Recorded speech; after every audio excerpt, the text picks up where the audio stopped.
So last week, if you were with us, we started thinking about different paths in life, different roads that we're on, and about where those roads are taking us. And so this morning, I want us to think about how people end up on destructive roads. For instance, why did people become drug addicts? Or why do people rack up, overwhelming credit card debt? Or why do people have affairs and blow up their families? Or why do teens end up pregnant? Because I don't think people just wake up one day and say, you know what I want to do today? I think I want to blow up my life. I think I'll become a drug addict today. That sounds awesome. Or, I think I'll get pregnant today at 17. Or I think I'll have an affair and just blow apart my family.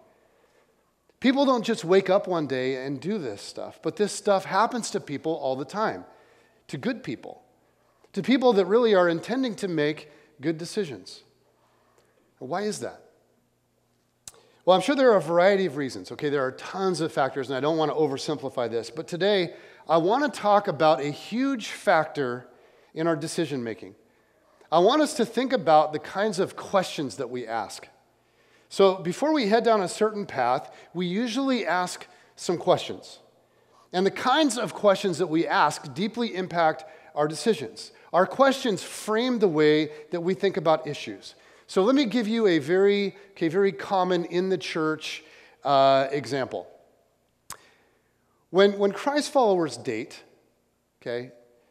there's a significant issue that they wrestle with, and it has to do with sexuality and boundaries. Questions arise. In fact, when it comes to this issue, what would you guess is the most common question that students will ask their youth leader? How far can I go? Matt and Christy knew that one. There's a couple of people that grew up in the church and were dating for a long time. They were all over that. How far can I go? How physical can we get, right, before it's a sin? Now, this isn't just students, obviously. This is dating Christ followers of any age. But this question, this issue comes up in student ministries all the time, high school, middle school, college. And the issue usually gets framed this way. How far is too far? And we look at every base, right? Is that too far? There's first base and second base and third base. And by the way, I have no idea really what any of those things even mean. I mean, what the heck is third base anyway? But you get the point. Okay, there's a progression. Well, maybe somebody knows what third base is. I don't. There's this progression. And at every point in the progression, people are asking, okay, well, is there anything wrong with this? Well, if there's nothing wrong with this, is there anything wrong with that?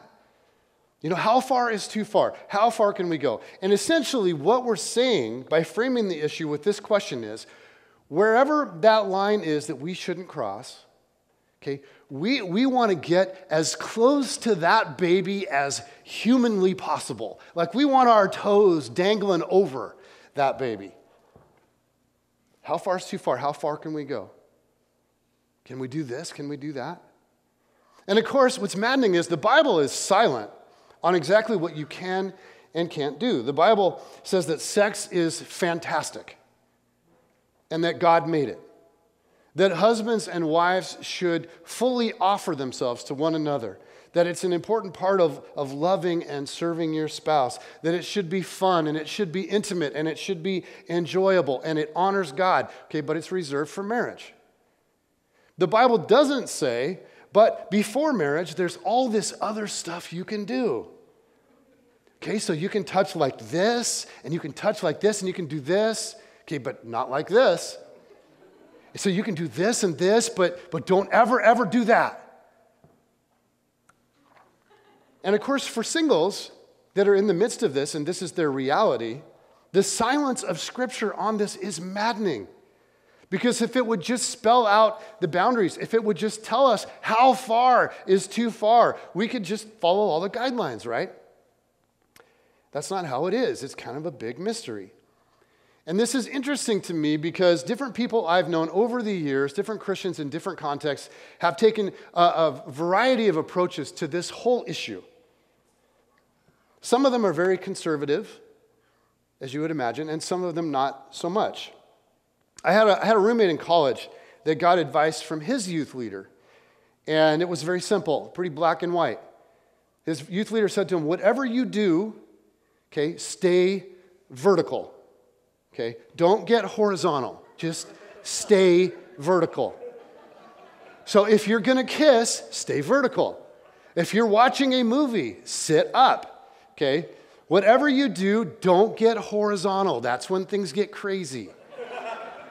Okay, now, for some people that might be helpful.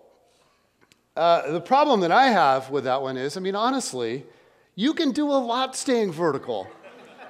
If you get creative, you get really creative, it doesn't limit you all that much. Okay, now I'm not saying that it's not good advice on some level. I'm just saying I'm not sure that it completely solves the problem. The issue's still there, right? Like how far is too far?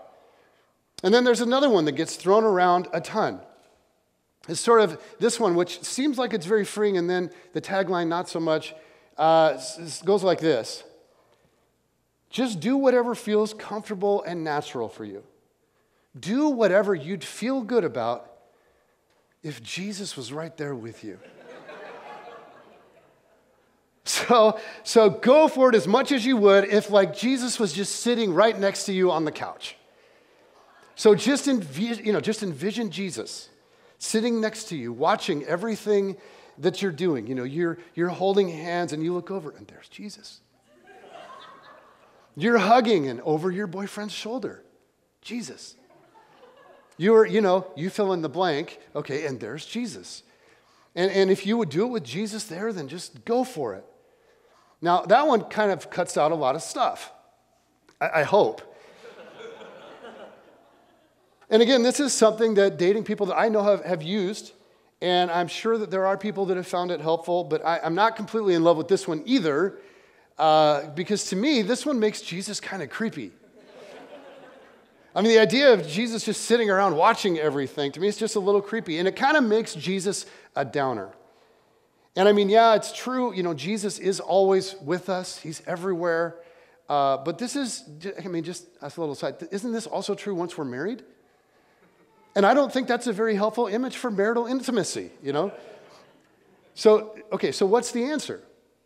Like, how far is too far? And to tell you the truth, there's no way I can answer that. But I can tell you this. I think we're asking the wrong question. I think the way that we're framing this whole issue is not helpful. How far can we go? How far is too far? Wherever that cliff is, we want to dangle our toes over it. Like, what if we framed the entire issue with a different kind of question? What if instead of asking how far can we go, what if we were asking how can we best honor and glorify God in how we handle physical intimacy prior to marriage? Like, what's the most God-honoring way to handle physical boundaries? And when it comes to choosing our paths, I think we often ask the wrong questions. We ask questions like, is this a sin, technically? Like, how far is too far? And ultimately, what we're asking is there anything wrong with this?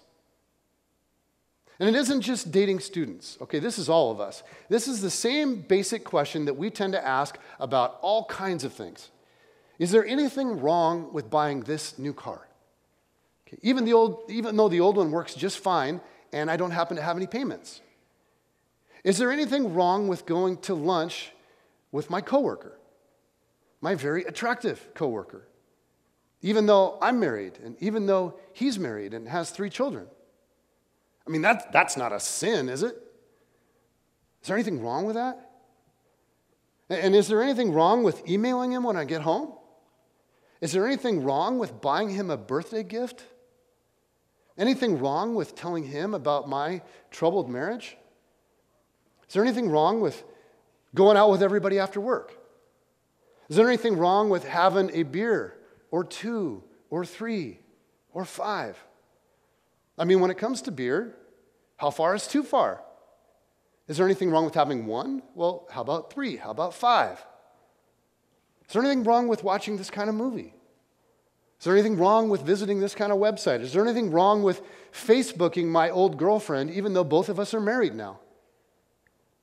See, we tend to ask this, is there anything wrong with this question? But I'm convinced that it's not the best question. I'm convinced that this, is there anything wrong with this approach, is actually really dangerous. Because here's the truth about following Christ. It's not a big checklist of rules, okay, do's and don'ts. We have so much freedom as we follow Jesus. But we need to be wise in how we handle that freedom. Now, in the Bible, Paul wrote a lot of letters guiding his Christian friends in various places. And they, in many ways, were very similar to us. They were people that had heard the message of Jesus, and they'd received God's grace, and they'd been made new, and they were new creatures in Christ with a new life. And Paul would write to them because life was tough, it was complex, and in their culture, rejecting God was not only acceptable, it was encouraged. It's very similar to our context. And to the Christians in Corinth one time, Paul was writing to them about freedom, and here's what he says in 1 Corinthians 10:23. He says, I have the right to do anything, you say, but not everything is beneficial. I have the right to do anything, but not everything is constructive. So he's paraphrasing what the Christians in Corinth were saying, like their favorite little mantra. I have the right, okay, in Jesus to do anything. And he taught them and he had taught them that, like that following Jesus is about freedom, that we're not bound now by this long list of do's and don'ts. So he's saying to them, yeah, absolutely, it's true. Okay, you have tremendous freedom, but that doesn't mean that like everything is a good idea. Not everything is beneficial. Not everything is constructive. And along those same lines, he says this in Ephesians 5:15. He says, be very careful then how you live, not as unwise, but as wise. In Corinthians, he tells us that just because something isn't technically a sin doesn't mean that it's a good idea. He says, so be careful. And then in Ephesians, he says, be very, very wise. And these two verses lead us to what I think is a great question, like an ultimate question that can be asked in every arena of life. And the question is very simply this: what's the wise thing for me to do? And we can run every decision, every circumstance through this filter. And the truth is, this question frames things very differently. I mean, is it wrong to go to this party? Well, no. But is it the wise thing for me to do? Is it wrong to make this huge purchase? Well, no. But is it the wise thing to do? Is it wrong to get on this website? Well, no. But it may not be the wise thing to do. Is it wrong to be a Mariners fan? No, it's not a sin. But is it a wise thing to do? The issue isn't, is there anything wrong with this? Is this technically a sin? The real issue, is this wise? Is this a helpful step in taking me to my desired destination? Is this decision going to ultimately lead me where I want to go? What's the wise thing for me to do?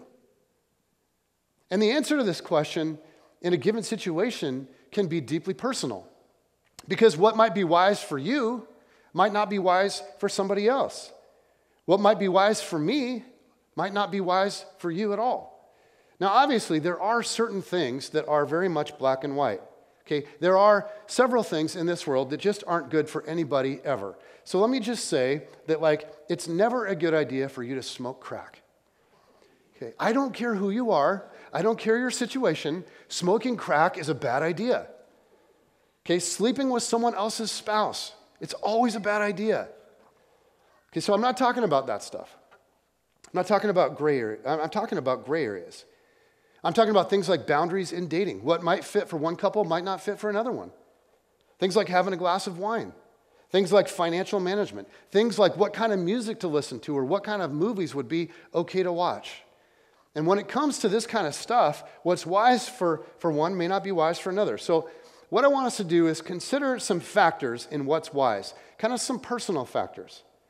And I want to give you a very simple grid to run your decisions through. Essentially, 3 variations on our question, what's the wise thing for me to do? Okay, and the first part of the grid is this. What's the wise thing for me to do in light of my past experience? And this is where you have to be honest with yourself. I mean, to be able to say, in light of my history, in light of my wiring, in light of areas that I know I'm susceptible, in light of my predispositions, what's the wise thing for me to do? So maybe you would look at yourself and you would say, okay, I know how I operate. When I get with this group of people or this group of guys, I know what happens. I know the kind of language I start using. I know the kinds of things we watch. I know the kind of stuff we get into. I know the jokes that we start to tell. It probably wouldn't be wise for me to get together with those guys in that particular setting. Maybe I can hang out with them in a different setting, but maybe not that setting. Or maybe it's like, I've noticed that every time I'm given this kind of opportunity or I'm put in this kind of position, I find that my ego or my pride and my competitive nature, my tendency to compare myself to everybody else just starts to swell up. And what's going on inside of me isn't good at all. Or maybe you realize, I know that when I get on that particular website, it's not evil in and of itself, but when I get on that particular website, it gets me going down a road that isn't good for me. I waste tons of time, or it leads to other sites, or it just gets me thinking in ways that aren't good for me. Or maybe it has to do with a temptation to spend excessively. I mean, you just know there are certain places you should not go with some of your friends. It's just too much for you. I mean, money just flies out of your purse or your wallet. Or maybe you have other spending triggers, I don't know what they might be. The idea is it might be wise for you to set some boundaries. Jen had a friend that was mentoring her when we lived up in Bellingham.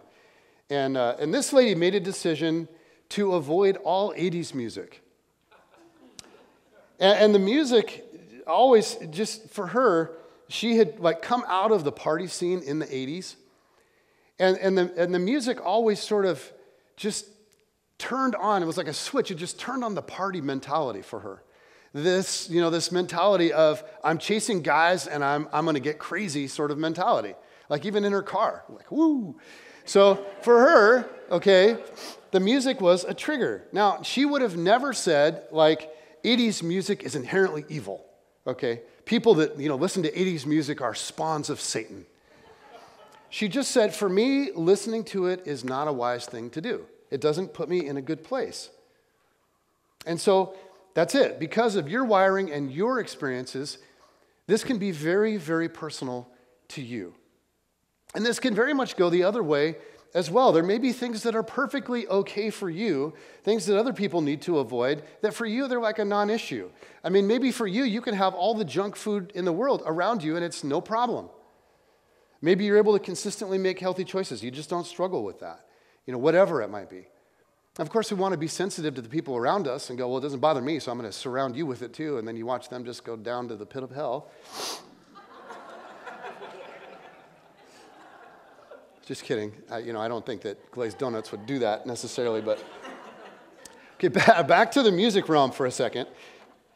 Years ago, I used to listen to a lot of an artist named Tori Amos. Now, for those of you, how many of you are familiar with her at all? Okay, a little bit. Yeah, a few of you. And she can be kind of vulgar. She can actually be very vulgar. And she's got a lot of dicey language and very graphic lyrics. And she's got a lot of anger. And there's a lot of rage in her music.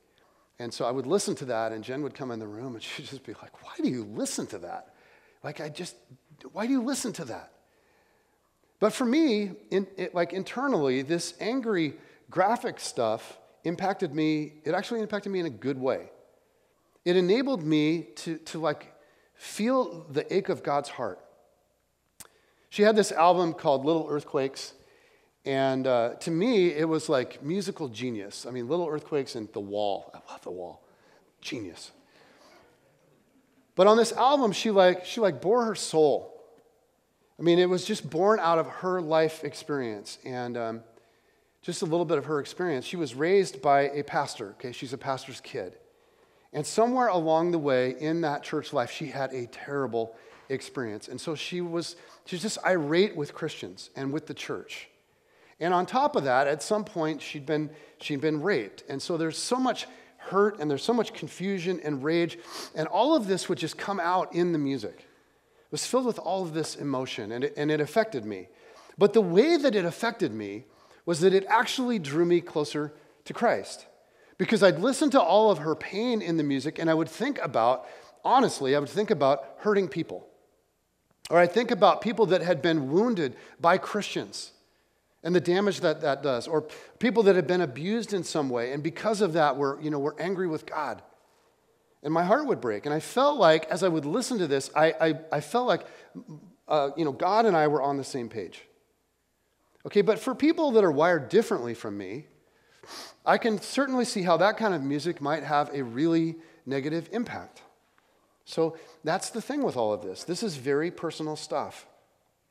But it's really important that we be honest about our past, that we realize what our weaknesses are, that we don't diminish our own tendencies, that we don't pretend that we have strength in some arena that we don't. So if you have issues with websites, you got to set some boundaries. If you have issues with impulse spending, okay, you need boundaries. If you have past trouble with food, okay, then you need to be wise. Now, certain friends are dangerous for you, and you just go on and on. I don't know what it is that you struggle with, but I'll bet that you do. And so just be honest and be wise. There's a verse in the book of Proverbs that, my inner fourth grader just loves. It's so disturbingly graphic. This is Proverbs 26:11. Just reading scripture. As a dog returns to its vomit, so fools repeat their folly. That is just compellingly repulsive. As a dog returns to its vomit, so fools keep making the same mistakes. Just to drive this home, imagine that you're at home and you're watching TV, and little buddy comes in the room. And he starts hacking and gagging, and then gooey doggy vomit all over the carpet. And you're like, man. So you get up and you go in and you get the cleaner, and when you get back, little buddy has pretty much taken care of it. And you say, oh, little buddy, no.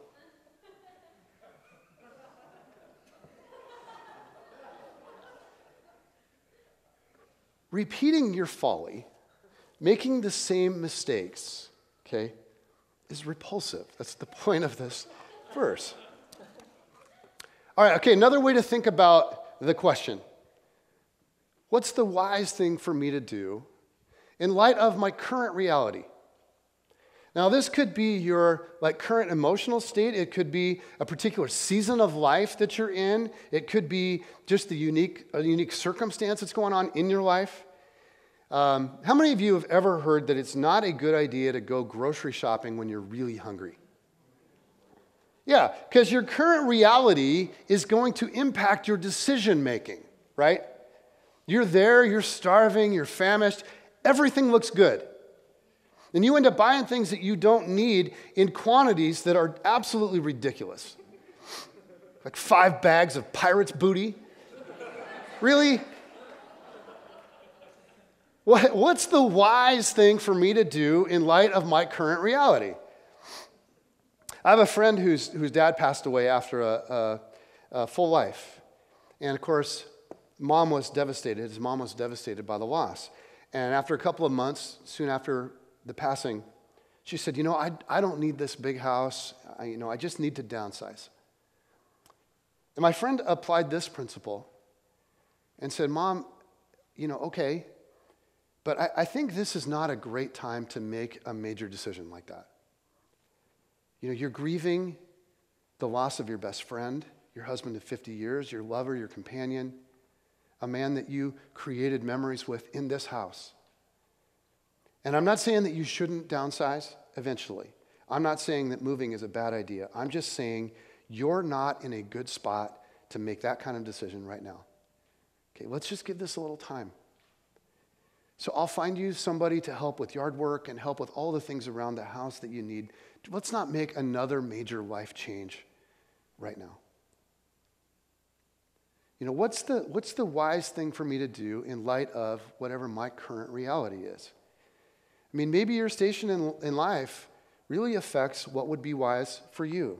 I mean, maybe you've got a job offer that's really good pay, okay, really taking you in a direction career-wise that you want to go, but it would require a lot of travel, would require long hours. And you also happen to have a wife and small kids at home. And so maybe you say, you know what? I have years. I have years and years to make a lot of money and to travel, but I've only got this small window to raise these kids. What's the wise thing to do in light of my current reality? I found that certain discussions need to be postponed because of a current reality. Jen and I have had times where we need to wrestle through an issue. I don't know if those of you that have been married, I don't know if you've ever had to wrestle through an issue. And for us, we found that at certain times it's better to say, you know what, this is really important.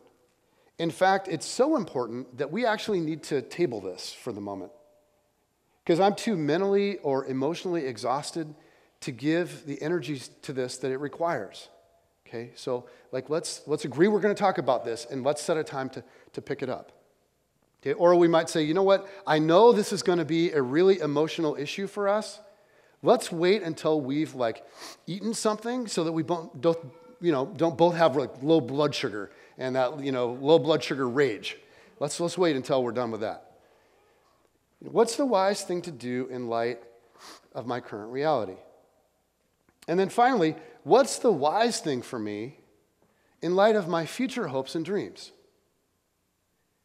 So think about what it is that you're really wanting, like your core values, and then be wise.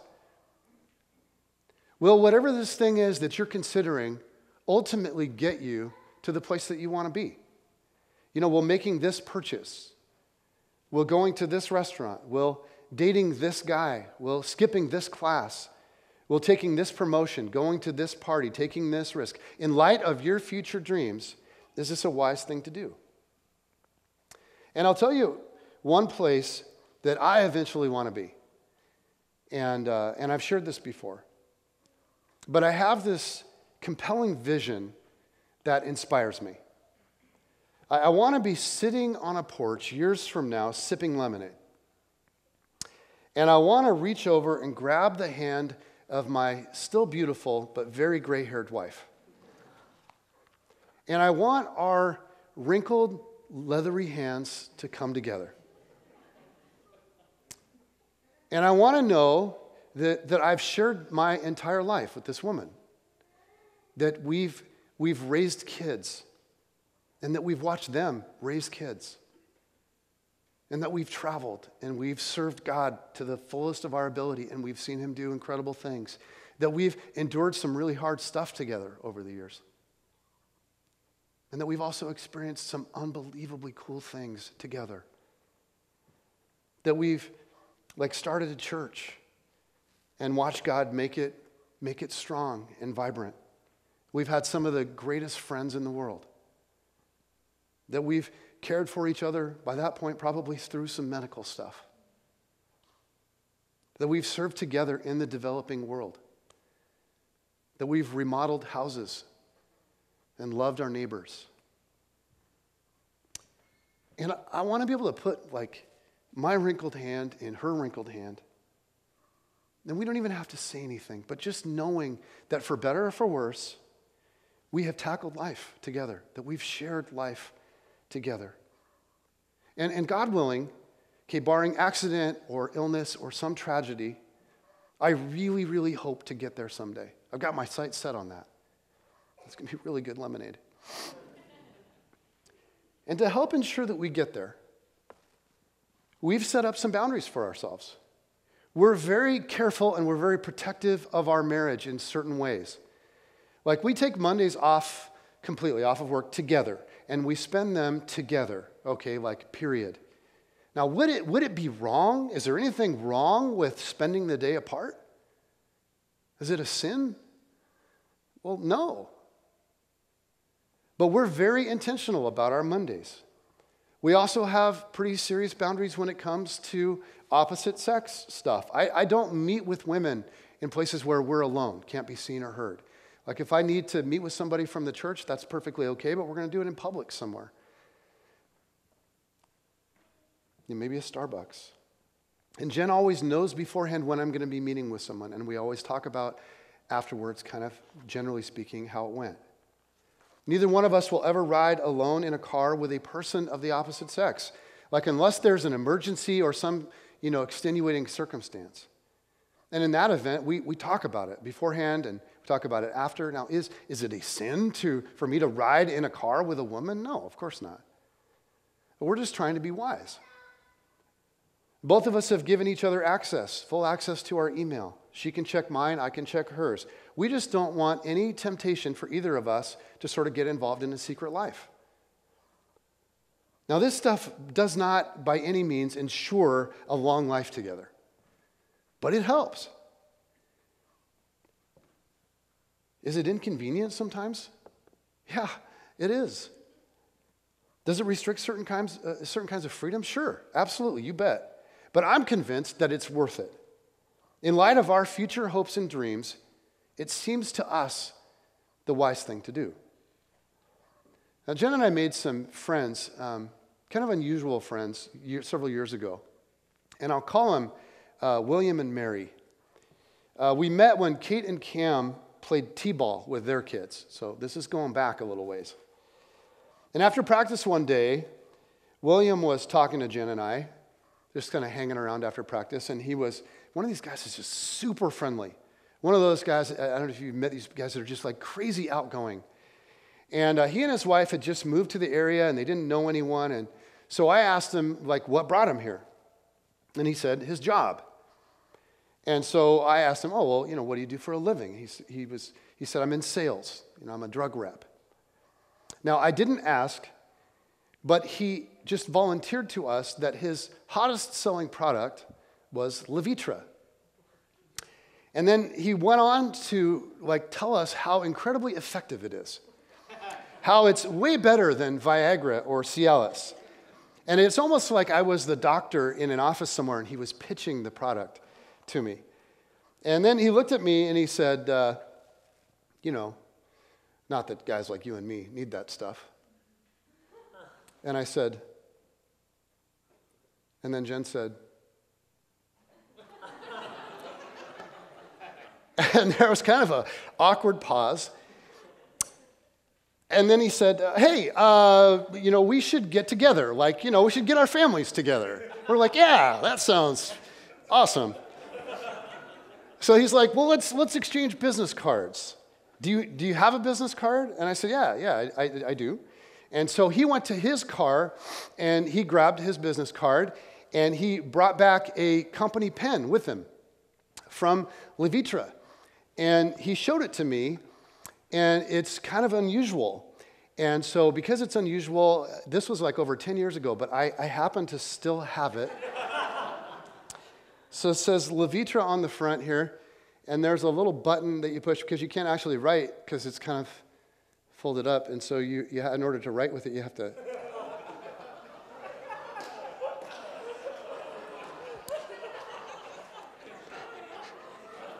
So he gave me his business card and this pen, and I gave him my business card, and we're talking for a while, and so we're wrapping this thing up, we're ready to say goodbye, and he looked at my card after this entire conversation, and his face was like, he says, "You're a pastor." And I smiled, I'm like, yeah, and he's looking at the pen in my hand, and I'm playing with it. And I just sort of watched him rewind and replay the whole conversation in his head, which is what happens with people often when they don't know I'm a pastor and they just start talking. And it's just the most incredible scene. It's the most awkward start to a friendship ever. But within a few weeks, we actually did get the families together, and his wife was just awesome. She's a beautiful lady, she's funny, she's down to earth, and she's from Australia, and so she had this super cool accent. And over the next few years, we would hang out with them quite a bit. Now, they were Catholic, and so coming to Brookview was, it never interested them. But they would invite us over quite a bit for, kind of big events in their life, their kids' birthdays or, when their daughters were confirmed or that kind of thing. And over time, we noticed something. We noticed that William kept changing jobs. And he kept getting promotions and changing departments. And it was like the higher he climbed, the less he was home. Like he was traveling all the time. And then at one of their parties, and I think it was a birthday party, we met one of his coworkers. And it turned out that she was his professional mentor. And she was beautiful, and she was flirty, and she was highly successful. And clearly she managed to work into her schedule a lot of working out. And here she was at his kid's birthday party. And apparently, she would kind of go with him most of the time on these, overnight out-of-town trips, and they would eat dinner after doing business during the day, and they would discuss business strategies, and they would develop a plan for William's personal growth because she was professionally assigned to him to be his mentor, and I don't need whatever that entails. And Jen and I were kind of surprised. Because Mary seemed like okay with the arrangement. She's serving this lady pie, and her husband would be gone for days at a time from her and the kids, traveling with this woman. And Jen and I got in the car after that birthday party, and we're like, uh-oh. And several months later, William and Mary moved to Spokane. And because he got another promotion. And so he needed to, in order to climb to the next step, he needed to work out of the Spokane office. And so the kids had to uproot again, and they had to move schools again. And Mary had to find a new community again as a stay-at-home mom. And our heart, as they moved, our heart just ached for them. A few months later, Jen got a call one day, and Mary was on the other end just weeping. And she told Jen that William had left her. And through the sobs where she could hardly breathe, she asked Jen, is there anything you guys can do? Is there anything you and Jason can do? Can you guys help us? Please, can you help us? But with him in Spokane and him clearly already having made up his mind, there was nothing that we could do. And it was just heart-wrenching. Because their kids were now going to be living in a new reality, in a city where they were strangers with no everyday dad. Just what an unbelievable mess. And we never found out whether there was another woman involved in this or not. My suspicion is there was. I'm just guessing. But here's what I'm pretty sure about. I'm pretty sure because this guy was a cool guy, nice guy, loved his wife, loved his kids. I remember the early years. And here's what I'm confident about. He didn't just wake up one day and say, you know what? Today I think I'm going to go out and blow up my family. He just made a bunch of decisions along the way, the kind of decisions that get made by asking, is there anything wrong with this? And it cost him his family. And it cost them. It cost them, I can't even imagine how much it cost them. And so before we wrap up, I just want to say, when it comes to your marriage, and this is just a side note, but when it comes to your marriage, man, men especially, protect it. Protect it. Because it is gold. Okay, it is the most precious thing in this world. You have to protect it. And I just want to close by asking you to think, what are the things you really want? What are the things you really want? Do you want to become close to God? Do you want to serve other people? Do you want to have deep, meaningful friendships? Do you want to love your family with everything you have? Do you want to be a person that's known for integrity? Because if those things really matter to you, you're going to have to be super wise about what you say yes to and what you say no to. And is there anything wrong with this approach? I'm telling you, it will not serve you well. The better question is always, what's the wise thing for me to do?